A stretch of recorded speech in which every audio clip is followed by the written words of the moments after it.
I can see you now. Yep, I can see you. Can anyone see us? Can anyone hear us?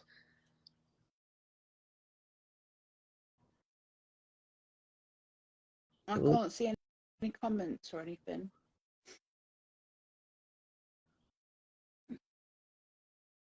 Okay, I can see Ruby. You put that you can't hear us. Can you hear me? Like, I guess, of course, you can't hear me. You can't hear me speaking. Oh no, we've got one. Yes. We have no idea what we're doing. I've never done a Facebook Live in my life. So this is really new territory. Good. Thanks, Sean, for confirming that. Okay. You have to read comments, Brian, because I literally can't see Okay, anything. we're getting loads of highs. Hello, a lot of everyone. yeah, they could see us. They could see us and hear us. There we go. Excellent. Okay, so tonight we're going to mainly be talking about being wheelchair users and doing dog training. Both me and Tasha are ambulatory wheelchair users. So for people who aren't aware of kind of how wheelchairs work, an ambulatory wheelchair user is someone who has use of their legs and can stand and walk out of the chair. This might range from them being able to run a marathon on good days to being able to, someone might say they're ambulatory, but they mean they can stand up, turn around and sit back down. So it's completely dependent on the individual, but the majority of wheelchair users are ambulatory. It's a bit of a misconception that a lot of people are stuck in the wheelchairs, as a lot of kind of media and stuff will call us. So both of us are professional dog trainers, and we both teach and train from our wheelchairs. I personally also compete and do sports from my wheelchair. And a lot of the people commenting, you'll all know my dogs. We've got Bramble, my assistant's dog, who's a 35-kilo golden retriever, and Ember, who's my little Dalmatian puppy. And yeah, Tasha will tell you about her quite large dogs. Yeah. So I've got Diesel, who's a Spaniel mix. He's quite tiny. And then I've got 3 wolf dogs, which is Coda, Django, and Zombie. And Coda is in training to be an assistance dog, whereas Diesel is an owner-trained, public access tested assistance dog. So he's done his test, and he's been trained as a assistance dog. And then Coda is just learning tasks at the moment, and then with the environment as well. So that's quite interesting because being a wolf dog, she's quite nervous and aloof. So she doesn't hate people and she's not reactive and she doesn't hate other dogs. But she is quite nervous of people. So if someone was to come up to us, then Coda's quite standoffish until she gets to know them. And that makes assistance dog training a little bit harder because then you've got Diesel, and obviously Diesel knows what he's doing. So he can come around and circling me, but he's absolutely fine with people. But with Coda, like a while ago, we went for a walk and someone came up to us and they just said hi, and Coda was like, "Whoa, I do not like this." And then she was really standoffish. And then Django's completely different again.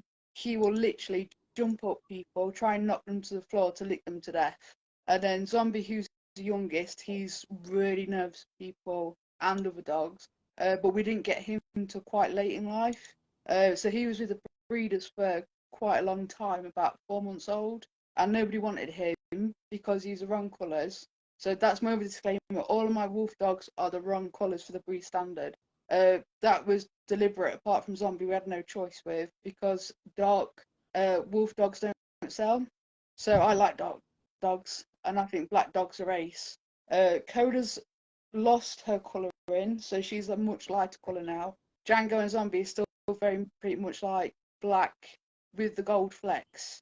So I go for the dark dogs on purpose. But yeah, Zombie, because he missed out on socialisation, which the breeders normally do with them, he's really nervous people. So until you get to really know him, he's really nervous. So training a wolf dog as an assistance dog is really hard. Yeah, whereas Bramble, he was basically born to work. He loves everybody and everything. Whereas Ember, although she's not my assistant, she's not an assistant's dog. She is very much of the Dalmatian breed standard. She's aloof. She has those kind of guarding tendencies. And I get a lot of reactions when I go out and I'm in a wheelchair with two dogs by myself. And a lot of people think that if you're in a wheelchair, you can't have one dog, you can't train dogs, let alone have two large dogs, which in the wrong settings or with a dog that wasn't well trained could very easily pull me along the road and go flying down the street. But they don't. And that seems to scare people almost a little bit. They just can't quite comprehend wheelchair, person in a wheelchair, dog. So some of the reactions that you get can be quite strange. And when I say, actually, I've trained them myself, a lot of people think that it's an assistance dog like from guide dogs where a professional has trained them and then they've been handed over. There's a lot of surprise that I don't know if you get the same, Tasha, that actually I trained them completely by myself without sending them off to have board and train or anything. Yeah, yeah, especially with assistance dogs, because people assume that assistance dogs have to come from a charity. And obviously, Ruby helped me quite a lot with getting Diesel trained as an assistance dog, as did Jack Fenton and Rob Hewins. Because at the time, I was just like, well, I've been told I need an assistance dog, and I want Diesel to be my assistance dog because he's so well trained already, but I've got no idea what I'm doing. And when you look at the websites, and you can understand why people think you have to get a dog from a charity, it looks really scary because it says assistance dogs need a yellow book and they need logs to be filled in and they have to do a public access test. And then trying to find the public access test template for me was really, really difficult. And I'm sure Rob sent me a link to it and he's like, here you go, just ask a dog trainer who's willing to do your public access test as long as you've got some knowledge, sort of thing. But yeah, walking with the wolf dogs in a wheelchair, people just aren't kind of like, oh, isn't that a bit dangerous? It's like, well, no, not really, because they're well trained to loose lead walk. When there's all puppies, it was taught straight away loose lead walking, which is on my YouTube channel. Or then like sharing to TikTok because was retrainer and wanting to make a positive impact. On TikTok, I've had some lousy comments like, well, I dare you to do that with no treats and those kind of troll comments and stuff. But yeah, people just don't seem to think that someone in a wheelchair is capable of training, and that's gone as far as clients as well. So when clients have realised that an able-bodied person hasn't turned up and actually this person's got a walking aid or is in a wheelchair, well, how can you possibly train a dog? And then for one-to-ones and that, you quickly get dropped, or classes people don't come back, which is really, really sad. Because I've got golden clients who've been with me for years and then they have seen my illness and how I've gone downhill, and not once have these people ever said that I'm less of a trainer or a behaviourist through it. But people, when they contact you on a website or via your Facebook page, they automatically assume that you're able-bodied. And then having a picture of 3 wolf dogs and a spaniel as your cover photo, people just assume, well, if you train big dogs, you must be really big and strong and, you know, able to control these dogs, and it's got nothing to do with it apart from communication. Yeah, I've had quite a different. I've had the same kind of negative experiences when people realising I'm in a wheelchair. I also have had a lot of positives. There's a lot of clients who come to my classes who use a wheelchair, or they've got a disability and they've seen us and they've felt safe to actually come and try because they feel that they will get rejected. But when they see, oh, actually, there's somebody sat there in a wheelchair too, maybe I can try and do this. And I see a lot of comments that like people can't even, that people in wheelchairs that because we can't do things like, you have to be kind of realistic. I know I am never going to win Crufts doing agility because for all the love in the world, my arms cannot push the wheelchair that fast. That's also something I have no interest in doing. So you do have to recognise your own limitations, but I don't think that those limitations are worse, or everybody will have personal limitations, regardless of if they're able-bodied, neurodivergent, neurotypical, or whatever. So things like I still do rally and obedience for my wheelchair. I do disc dog for my wheelchair. We've competed very successfully for my wheelchair.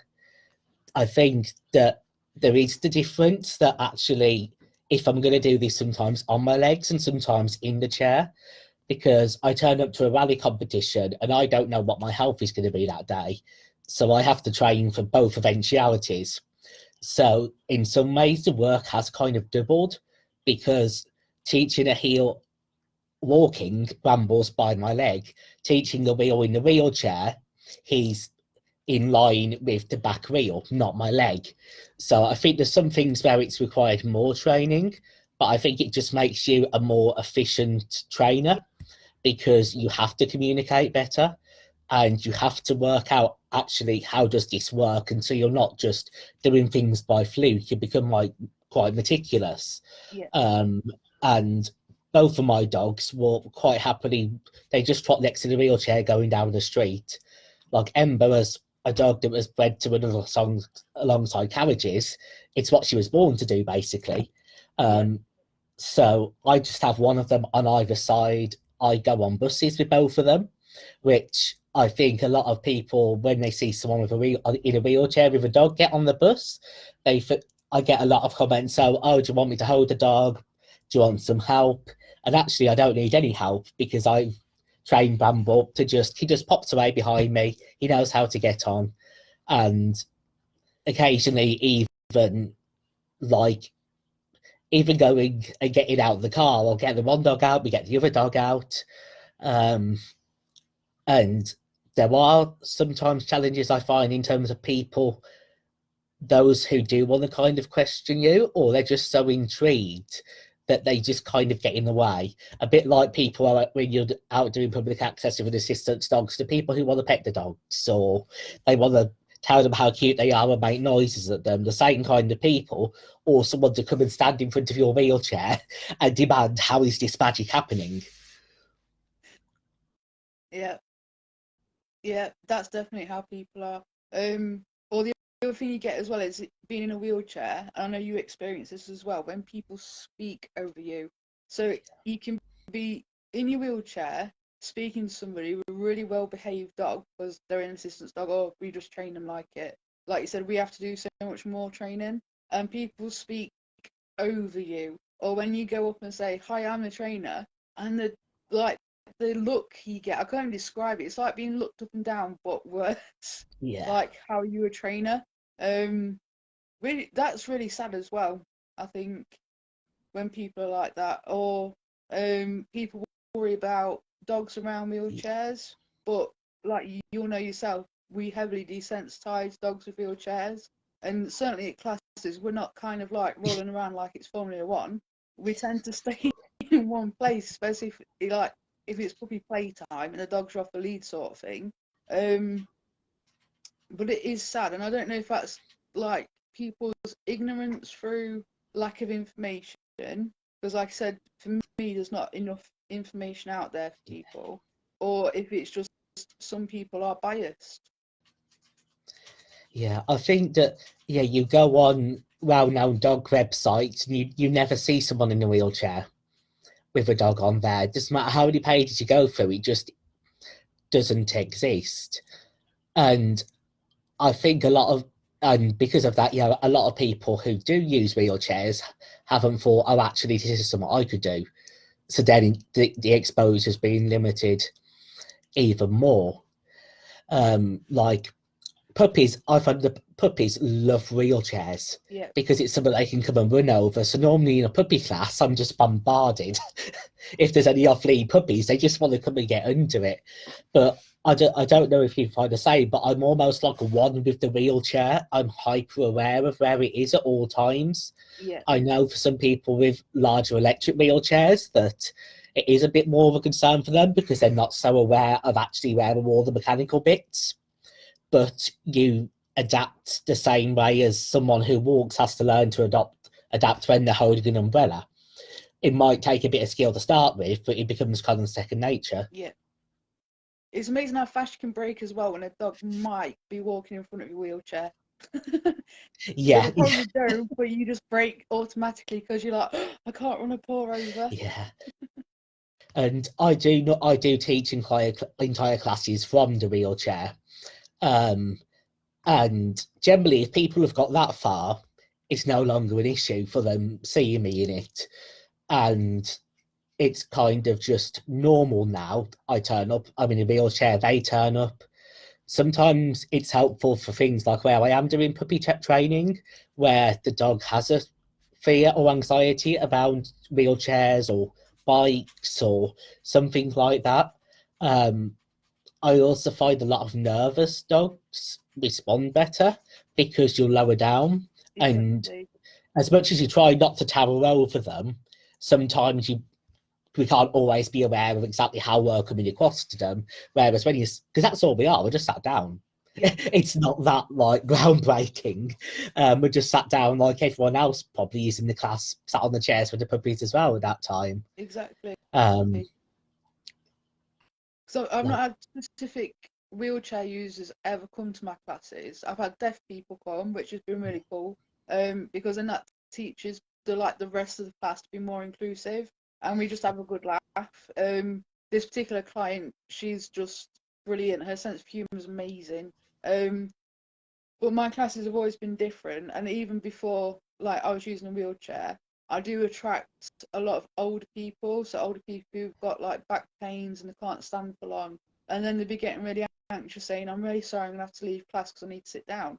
And it's like, well, sit down, you don't have to stand up. Like, people go into a class and think they need to be stood up all the time. It's like, you put chairs out for a reason, use yeah, them. And then because you notice that people are anxious, you make more of a point of telling people to do the same. So I'll say to everybody to sit down, and then we'll do behaviours sat down, and then people are like, oh, I didn't think of this before. And like I say, the dogs respond much better because there's less people towering over. So when a dog and an owner comes to class, the owner may think that their dog's okay then being stood up. But what about the other five dogs in the classroom? Because I know in my class I only have six as a maximum. Um, but for those other dogs, they might not be okay with a stranger being stood up. And like you say, the dynamics completely change when everybody's sat down. And again, there's some YouTube videos of this as well. And you can even see in the dog's body language how they've relaxed a lot more. So it does beg this question of why people think wheelchairs around dogs are a bad thing. Like you said, obviously, if a dog's scared of a wheelchair or wheels in particular because of bikes and that kind of thing, then we work heavily on desensitization with them. And we don't make a point of flooding them and kind of going up to them in a wheelchair. You let them approach you, sort of thing. But it is amazing people's attitudes towards wheelchairs. yeah. And I find I get a lot of questions, and I see it a lot on kind of assistance dog forums of I use a wheelchair. How do I hold a lead? And something that's so basic becomes a massive quandary. And I personally have 5,000 leads for 5,000 different occasions. Like I've probably got a bit of a habit of buying them. But everything from I use over the shoulder, I use race leads. Sometimes I use handheld leads. I have leads that are fixed to the actual wheelchair itself. And it does take a bit of learning the mechanical skills of how to handle the lead to make sure it doesn't get caught in the wheels, because that's the worst thing that can happen. And I've seen it happen even before trying as well as I did. It has happened occasionally with me and Bramble, which is why I always recommend wheelchair users start using a harness. Yeah, Even if they intend to use a collar, until you've got the skills to handle the lead and you know it's not actually going to go under the wheels, the harness is a lot safer. yeah, And using the training methods that we do, actually, it should make a difference that we're using a harness and not a collar. exactly. Yeah. No, I totally agree. It's like doing loose lead with code, and I spoke to Ruby about it because I was a bit nervous when I first started having to use the wheelchair like almost full time. I was nervous of how to do the lead in the wheelchair at the same time because of having the power chair for outside, because I just don't have the strength. to self-push. The roads around here are terrible. It's holes everywhere. And Ruby said, well, why don't you just attach your lead to the wheelchair? And I was like, I can't do that because she might find it aversive and, oh my God, what if she falls? And Ruby's like, yeah, she was here, dude. And I was like, yeah, but, and I made all these excuses in my head because I was scared myself.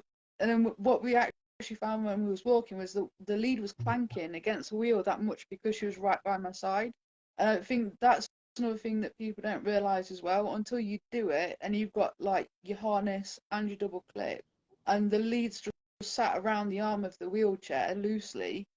When your dog's walking to heel, it's not a problem. They're not going to get pulled. It's not going to be aversive. You're not going to give a correction without knowing it because the lead's actually becoming a hazard around the wheel. Yeah. Yeah, and it's, I always recommend that anyone who uses a wheelchair teach the loose lead walking off lead, but I also recommend starting that for people on legs to also start it off lead. So in that kind of sense, it's not too much different. What I find is the biggest issue with the lead and the wheels is when they tuck behind, that's when the wheel becomes a danger of actually catching with the lead. But like with my dogs, because they both will just stuck behind naturally by themselves. But I've kind of got the routine of what I have to do with the lead to make sure actually that it isn't going to get caught. And it's actually, I find that it's never as bad as it seems when it comes to actually how do I do it walking them from the wheelchair. It can take a bit of creativity. I know some of the assistance dog charities create special kind of hooks, that leads that can be hooked onto, and the lengths change by changing what ring it's hooked onto. I've got something quite similar, and I think they're quite good for people who can't or don't want to physically hold on to the lead, but don't want it as far as actually being completely attached to the wheelchair. It's a bit more fluid and they've got more options. But Ruby put a question about how do you deal with doing competition obedience heel work with the wheels. So this is a case of, so normally when we have the competition obedience and the heel work, although it doesn't actually state it in the rules, the preference is that the dog's on the leg. Not so much they're leaning on you, but that they are touching. And the kind of gold ideal is that you don't see any light between the leg and the dog. With a wheelchair, it's generally marked that as long as the dog's in a consistent position, because the dog touching the wheel wouldn't be safe. But as long as they're in a consistent position that they maintain, then that's counted as just the same. I have different heel positions for when so when Bamble's loose lead walking, he's further forward than if you were actually doing heel work. But for teaching that kind of heel work and stuff, I do everything that I do on my legs from the wheelchair. So I do all the pivot work from the wheelchair, practicing the turns. If anything, I find that using a wheelchair makes you be really good at turns, because to do them neatly, and especially, for example, if I'm in the chemist where it's quite tight, Bramble doing an exact pivot turn on the left that I would actually want for obedience or rally is a lot more practical than him kind of having to go back and go forward and turn around. So I find just kind of having him out in the real world is actually quite helpful for those sort of manoeuvres. Occasionally, I turned up at the last rally competition I did in person before the lockdown. I didn't look up the surface, and I turned up, and it was a sand horse arena, which if I'd actually looked it up, I would have said, wow, that's not going to work with a wheelchair if I need it. As it so happened, I did need a wheelchair. But in rally, we're allowed to have what we call exercise modifications. So prior to the day, you can submit a form saying, this is the issues or difficulties I have. Here's how they could possibly be, something could be changed to allow me to participate. So, for example, from a wheelchair, there's a sign that's sidestep right. You physically cannot do it in a wheelchair because it would require the wheelchair to basically levitate straight in the air, move sideways, and then go back down. So I put that on the thing, and generally they wouldn't actually put that into the level then, if they knew that that was a possibility. And it's the same with the distances, because with rally with the signs, and normally they're a set distance apart, but it's a minimum distance. So if they know somebody's coming in a wheelchair, they will increase the distance between the signs, and that increase will stay the same for everybody who does that round, not just for the person with the wheelchair. So everybody's still doing the exact same course. Because in particular, I found rally really, really inclusive and really trying to actually be open to people who need some changes adapting to mean that they can join in. And I've met several wheelchair users when I've turned up at shows, and there's a couple of people who I recognise each time we go. And it is just nice to be in a space where wheelchairs are accepted and just adapted for, and it's not made a big deal of. Yeah, I agree. Because I just became an instructor with Helen Bull with the Calm Canine Academy to be a rally instructor. And when I first spoke to Helen about becoming a rally instructor, I was like, well, I don't know how to do this because of using a wheelchair and I'm really nervous. And Helen was like, actually, I've completely readapted rally to how it's traditionally done. And Helen was so encouraging and just so nice about me being in a wheelchair. She made a point of making me feel included. And it's the same thing. The course is adapted for wheelchair users. So, like when you're doing a 360 turn, where it might not look as flashy as it would when you walk in, it's still, Helen's made it so it looks nice when you do it. So every behaviour that you do is suitable for the dog, it's safe, and it still looks nice with a wheelchair. And I think more and more dog trainers who set up courses are becoming acutely aware of being inclusive to wheelchair users. But rally, I agree, that's a really nice sport for any wheelchair user to get into. And like with a point system as well, so you don't end up walking away feeling Yeah. deflated, sort of thing. You feel like you've achieved something. So I really like rally for that. Yeah, I think I love obedience, but it can be quite brutal, and it can, yeah, feel hard to feel like you're progressing or getting anywhere. Whereas having the qualifying scores in rally means everyone can feel like, oh, actually, I've achieved something at this competition, whether it's online, whether it's in an in-person one or whatever. Because I know somebody put a comment about distance handling, because I have done a bit of hoopers, and I know you do hoopers as well, which, I mean, agility, even with distance handling, I just don't think I'd enjoy it as much. Whereas I've quite enjoyed just having a bit of a go with hoopers and stuff, and it's definitely something I like to do more in the future. And Yeah, I like that some categories actually gain points for the distance handling, so that everybody, regardless of their mobility, actually can kind of participate in the same field. yeah, yeah. I like Coopers, because obviously it's an overall all-inclusive sport again. Um, I think it depends on the dog for distance, and I was talking about this tonight at class. But yeah, hoopers with distance handling, um, it can be quite difficult. So Coda and Diesel, I coach fun agility, and they're more than happy to do distance handling. And they're really confident around the course, which then transfers to hoopers slightly.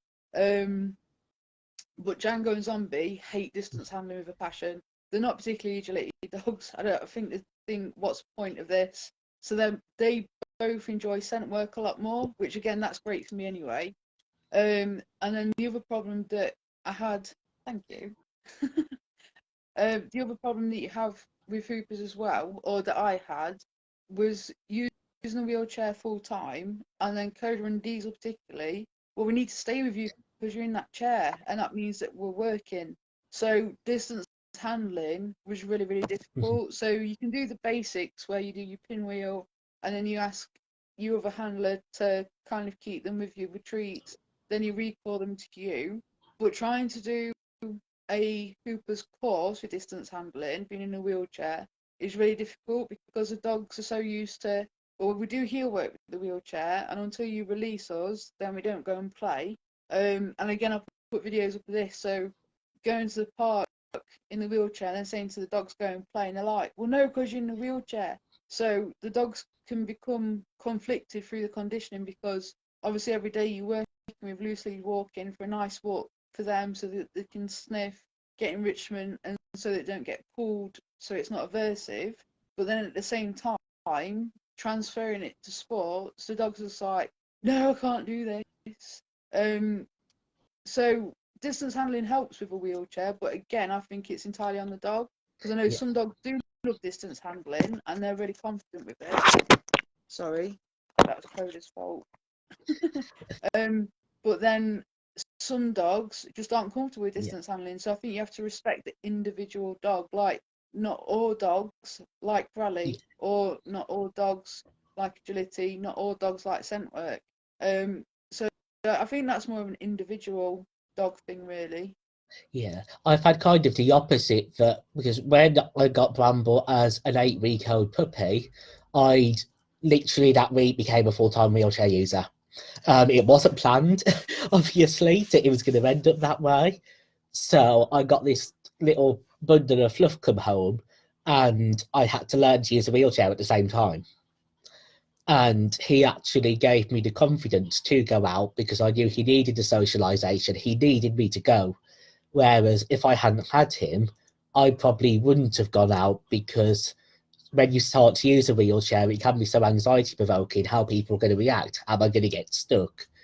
But because he came to me with me using the wheelchair full time, I actually had the opposite. That whilst I'm in the wheelchair, he was completely happy. But at that point in time, most of the times, if I could stand up, I fainted. So when my health started to improve a bit, that I could stand up a bit, he'd actually worry more that I was standing up. And for example, he'd stay in a downstay. If I was in the wheelchair, I could go to the other end of the field and he'd not move.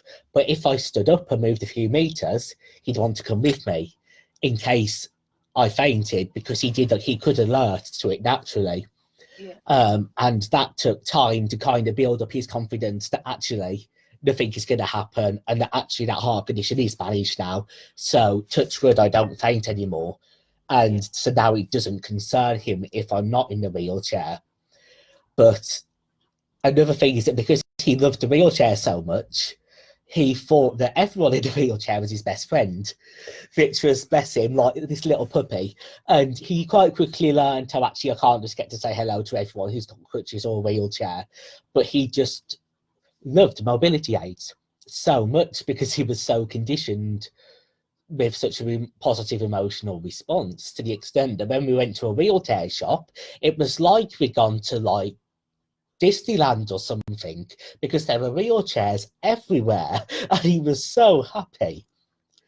And which is completely the opposite of people thinking, oh, actually, it's just going to end awful.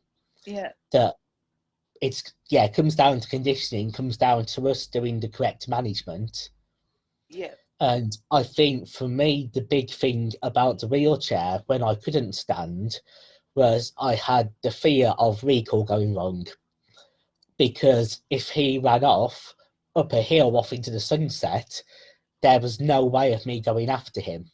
yeah, And I had to work on my confidence of actually allowing him to go off and knowing that actually he was probably going to come back, but giving him that opportunity, which is somewhat I talk about to a lot of clients about them having the confidence that they've actually done the work and that they will come back. And I can understand where they're coming from because I had to do the exact same work on myself. yeah. And as it is, particularly if there's a hill, recall's great because I just go zooming off down the hill, they come running after me, and it's a great game.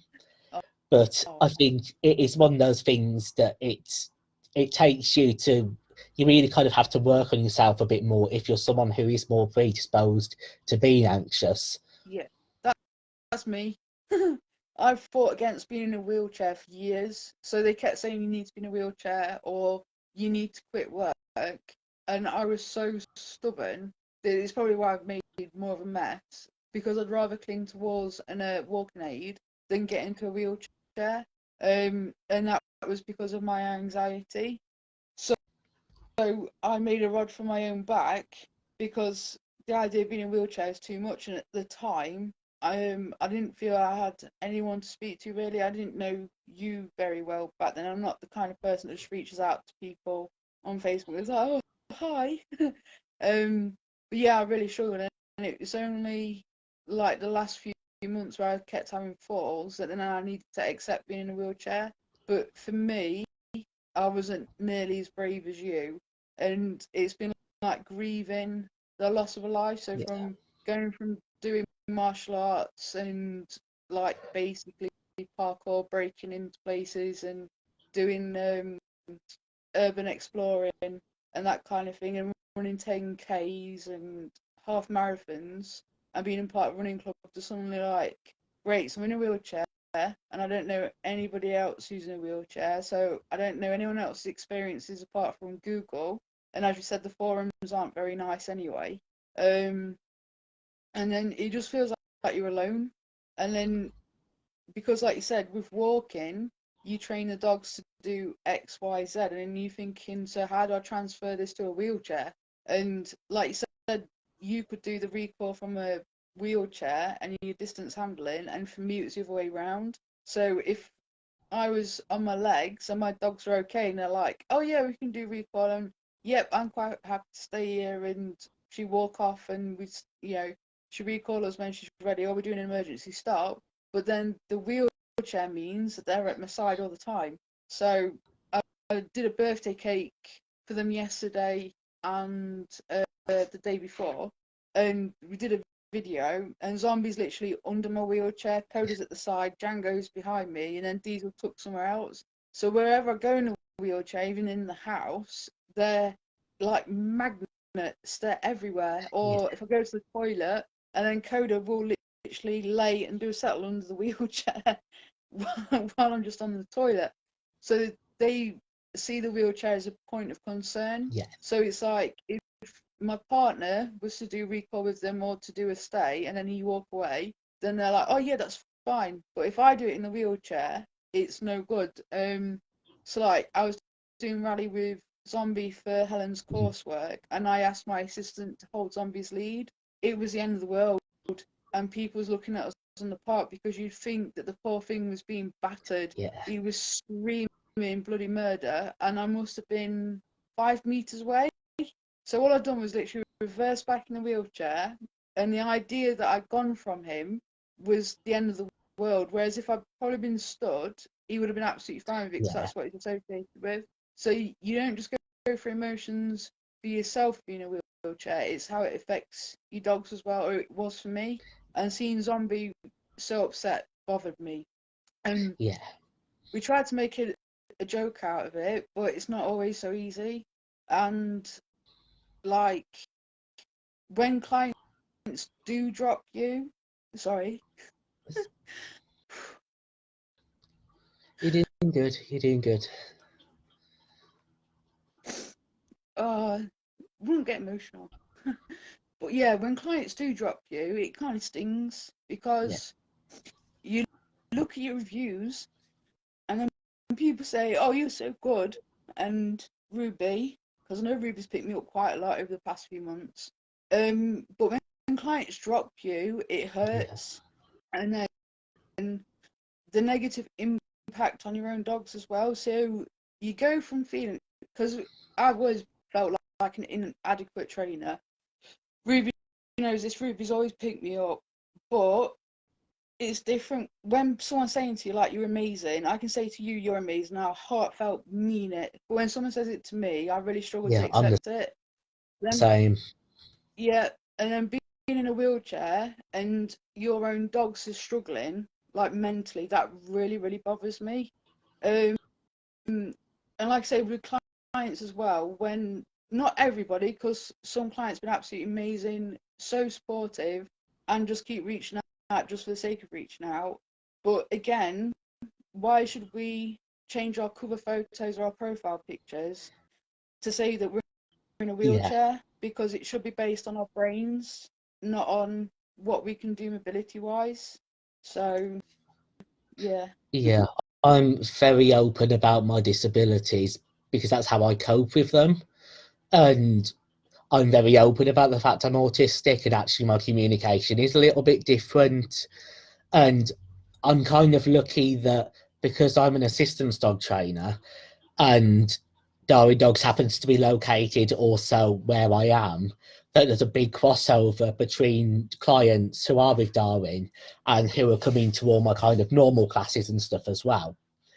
And it's a bit like, even though Darwin is for training assistance dogs for people who are autistic or have mental health difficulties, there's a big crossover in actually people who have autism and have conditions like EDS, which I've got. So, and I am so grateful that I am kind of in this position of lucky of just the circumstances I happen to be in because of where I live and the people who I just happen to know. And Yeah. it's like, actually, Emma's breeder, Selena's actually just commented that she's finding this really informative. When I saw Emma being advertised, it said that they were looking for a performance home for her.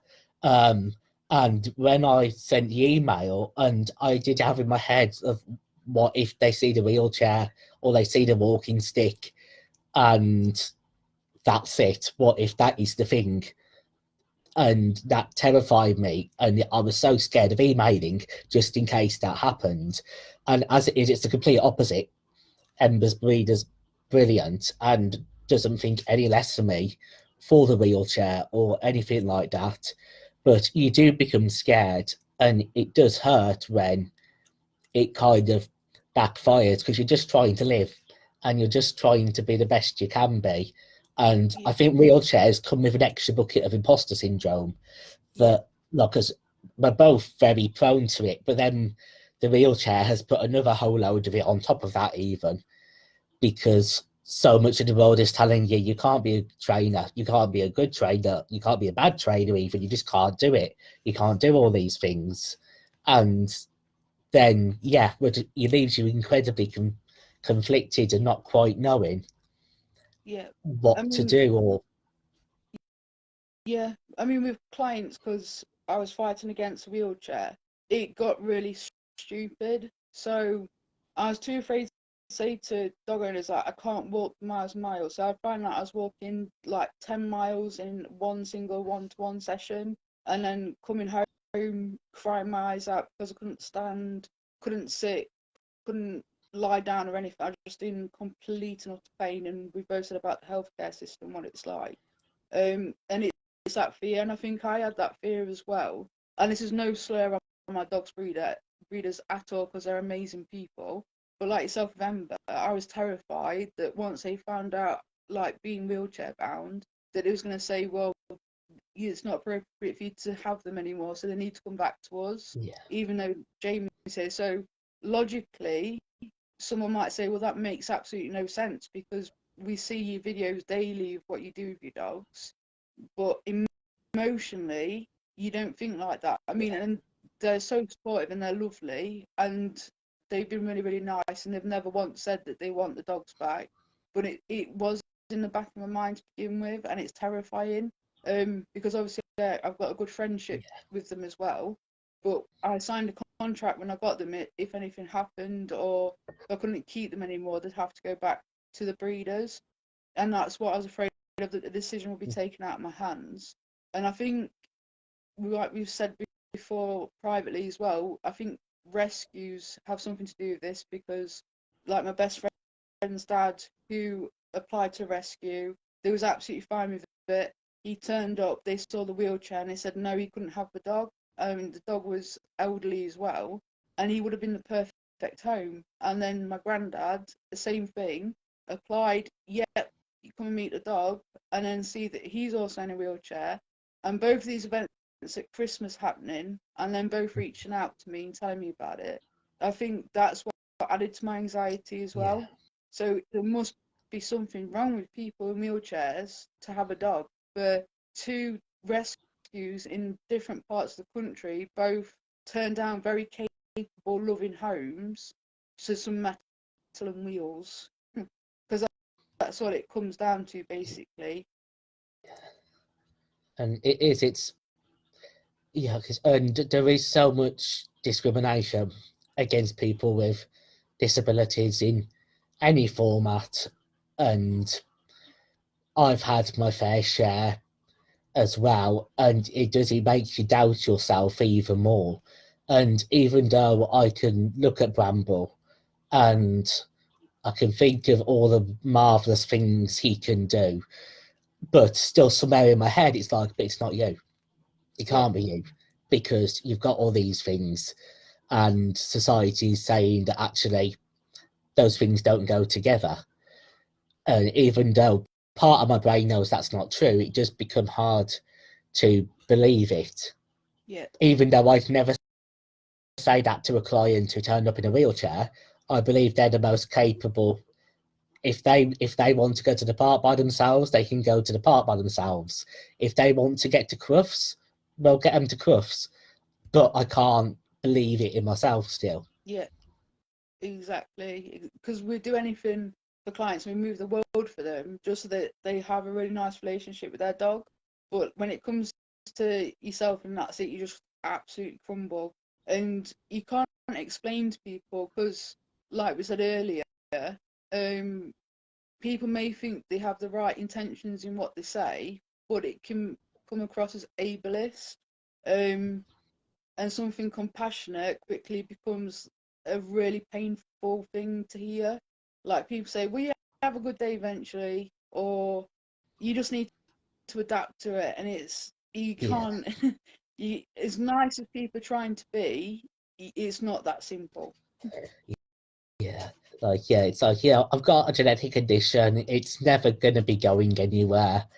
Yes, I've just got to adapt with it and get on. But also, some days the pain is so bad that however much you want, it doesn't mean you can. Yeah, exactly. And I am someone who will push myself to go on trains across half the country to get to a show, just so that we can do a 2 minute round. Yeah, And just love every minute that I spend with him. And it is when I see Bramble, and almost that thing of going back to when he just loves seeing wheelchairs. It's like he doesn't see what I see, yeah, and he has no concept of disability. They no, That's not somewhat in their world, but something that's such a symbolic of disability, he has such a positive association with. yeah, And so it's like I have to try and see how actually he's seeing everything. yeah. And I'm never going to be able to run 10 kilometers with him, but he doesn't care. He That's can go it. off and run a kilometre and then he can come back. I can just sit there. And he still loves it Exactly. just as much. Yeah, that's it. Because well, they cover miles and miles on a park anyway, don't they? Even if you're just walking around the perimeter of the park. So Yeah. I mean, they're both asleep on the sofa, thankfully. I was thinking they were going to have a nice yowl and a nice murdering each other throughout this whole discussion. Because that's what normally happens. oh But yeah, I think we have to sometimes we're kind to them and we need to be kind to ourselves. But it's not easy. no, it's hard, And isn't it? even though have had good experiences, it's still that fear of I'm going to turn up to a show to compete and somebody's going to think the wrong things Yeah, about that. And using my experiences that I've had with rally and stuff, it kind of keeps kind of building it up of actually it's going to be okay. Like I fully intended to start competing in Hero to Music with Bramble last year until the virus went and ruined it all. And even though there's some tricks we can't do a figure of eight weave through my legs when I'm in a wheelchair because it's physically impossible. But he can do a rebound off me in a wheelchair, which horrifies people. You think I was standing upside down, they're so scared for my safety. Like, nope, it's fine. We know what we're doing. And it is that just adapt. In some ways, we see people say just adapt, it's not that easy, but in other ways, we have adapted. With yeah, dogs, we have to adapt to. We have to change based on the dog in front of us. Yeah. And we've already had to do that because there just happens to be a bit of metal sat underneath Yeah. us. I've And done that a lot with tricks lately. Obviously, being a trick instructor, um, so like you said with the figure of eight with the legs, and then we've adapted it to do figure of eight through the wheelchair because they go under it anyway, so there's no fear of it. But having Jamie who can do these things, I can teach him to do it, but it still gets me down. yeah, So I'm happy that dogs get the benefit of doing the trick, but then some tricks like walking leg weave, you just couldn't do, or heel work to music, that'd have to be adapted a lot to be able to do, and it's not going to look anywhere as nice as it is for an able-bodied person doing it, whether you're in a manual or an electric. So it it's kind of like, as people say, adapt, but you've got to accept as well that you're leaving a lot of your life behind. So any aspirations that you had, you have to leave behind or accept that somebody else is going to be doing that stuff with your dog instead. because for me, it just came down to I was originally at vet school training to be a vet, and my health meant I had to leave that all behind. So I did a lot of grieving even before Bramble came along. And in some ways, he's opened up an entire world for me. Because if I hadn't have had him, I definitely wouldn't have been sat here now talking at a conference. Like, I probably wouldn't have gone to shops. I wouldn't have gone out. We definitely wouldn't have been competing or doing sports, and I probably would never have got Ember. And life would be a lot worse. And he's done that. He's helped me do that despite the wheelchair. Yeah, And I'm waiting to see if I've got a grant to get an electric add-on from a charity. And I'd really hope, because I just want to go down and to be able to run a mile with him, yeah, and yeah, for him just to like run alongside, and just for him to experience that with me. yeah. But yeah, those things aren't cheap. No, And I don't think a lot of people realise actually how hard it is to access things like mobility aids yeah, in this country on the NHS. How expensive they actually are if you need to fund them by yourself. yeah, Um, and then again, with assistance dogs, if you can't train on yourself, how hard it is to actually get one that is trained for you. yeah, And I think that contributes a lot as well. I mean, I've seen, even at shows, I love seeing other disabled people regard who are just living it and doing these things with their dogs, and whatever the bigoted people might say, are still going to do it. yeah, But it does hurt sometimes, yeah, and that doesn't go away, however good it gets. yeah, yeah. And you're so right about not getting access to the equipment that you need either. Because I was told when I needed a wheelchair, the access and wheelchair services would take 3 years. And then I said, so you want me to be in a wheelchair, but how do I get a wheelchair? And he says, well, go on Amazon or eBay, or you could go to a mobility shop. And then suddenly you got to find, like, in the region of £1,000 plus, just for a very basic wheelchair. And like the electric one, that costs nearly £2,000 for an all-terrain one, where I'd be able to be on the beach. So I live next to the beach, and I can't access the beach, um, because it's not disabled friendly. So to get a wheelchair that would be disabled friendly Yeah, would be £6,000, and yeah, that's something else like people take for granted. I certainly did. I took it for granted previous summers, being able to go down to the beach with the dogs and let them have fun, or being able to go for a run with them and doing virtual dog races with the yeah, dogs. Um, and then it's suddenly like, okay, so my funds now need to move towards me getting an ability to help my own dogs live a normal life, and also to keep helping other yeah, people's dogs. So your responsibilities massively shift as well, and your life stops becoming about what can you buy for fun, or getting clothes to, okay, I can't get clothes this month because I need to get Yeah, another handrail for the bathroom. yeah, Or like adapting your equipment for the dogs sort of thing. So yeah. Because proper like leather wheelchair leashes and stuff you can buy, they're not cheap, and a lot of them aren't made in this country. So by the time you paid £60 for the lead, you've got another 40 quid of postage and taxes put on top. Which is, I think, where you have to get a bit imaginative, making up your own and working out what works. Because, like, yeah, anything to do with disability, there's a big price tag added on top of it just because it's for disability. yeah, Um, and I mean, I'm quite lucky that I can support both my dogs, and that I've had access to things like a bathroom adaptation and stuff.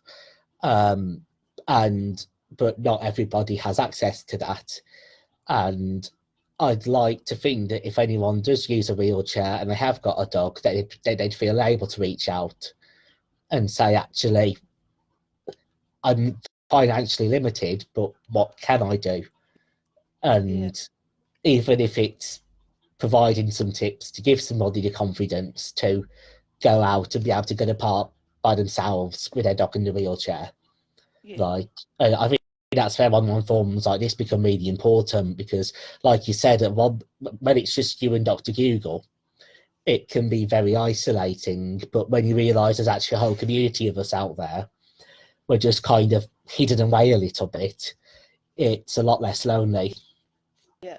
That's it, and that's why we wanted to talk about it, wasn't it? Because just, especially when you've got anxiety and other things like autism, you're not the type of person that shouts loud and proud across social media, and speaking out is really difficult. So then the idea of speaking out and saying, actually, I'm really struggling and I need help, that's a lot, because you don't want the attention, you don't want people giving you sympathy, you don't like being treated with kids' gloves, so it's really difficult.